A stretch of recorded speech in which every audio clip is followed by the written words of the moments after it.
Hi friends! My name is Lisa, and I'm the Education Coordinator at the Financial and Consumer Services Commission. Part of my job is to talk to people all over the province and share information to help them make smart saving and spending choices. Today, I want to talk to you about the meaning of value.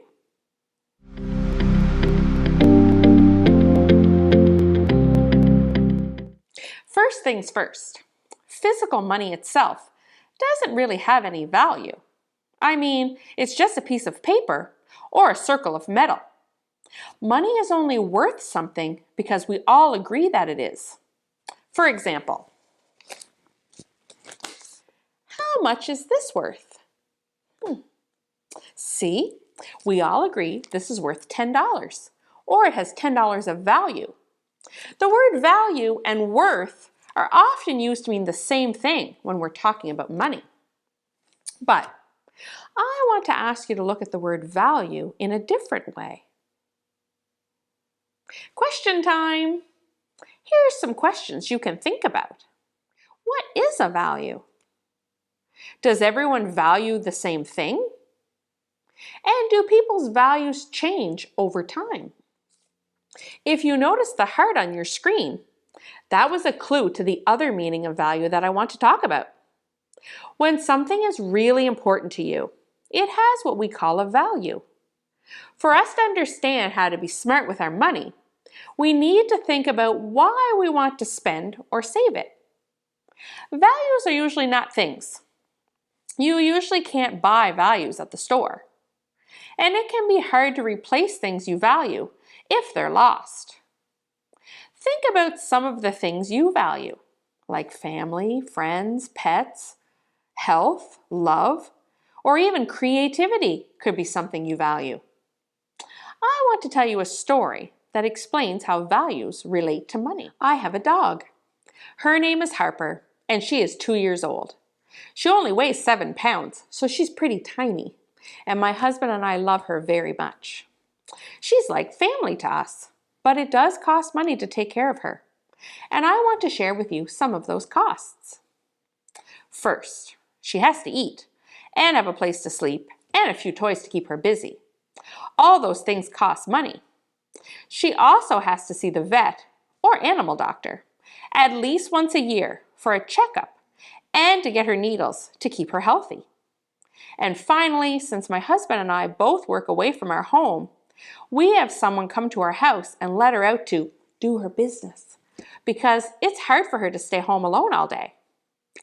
All these costs add up to $400 per month. Now, this is just an example of what we spend each month to look after Harper. If you have pets, the cost to look after them could be very different.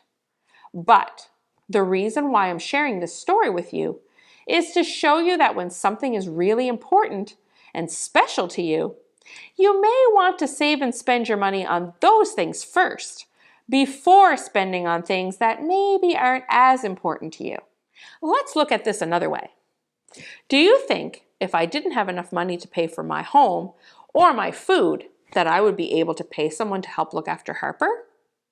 We should always spend our money on our needs first, like food and a place to live, and then spend on the things we'd like to have, or our wants. Because Harper is so special to us and has a value to us, we will save money on other things, like eating out or treats, so that we can have enough money for the extra things we'd like to have to help take care of her.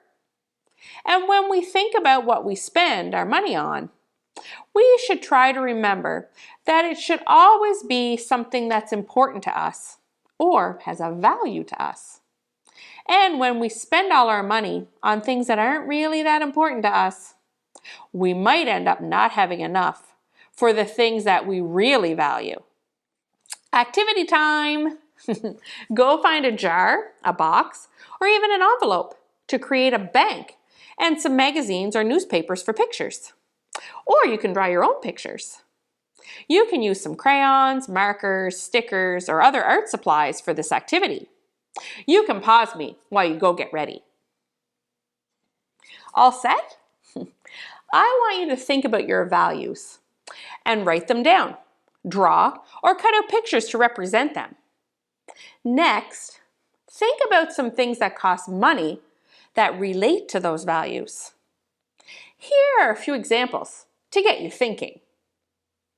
If you value freedom, you may want to save for a new bike so that you can travel around your neighborhood.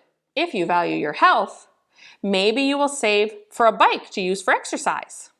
So, one thing could represent more than one value. You can cut these pictures or drawings out and put them in your values jar, box, or envelope, and decorate and color it any way that you like. Next time you're deciding to buy treats or games, remember your values bank and think about saving your money for those things first, so that what you buy has a value to you. I hope this video got you thinking about the meaning of the word value, and that it can help you when making decisions about spending and saving your money. I look forward to visiting you again to share more about smart spending and savings. Bye for now.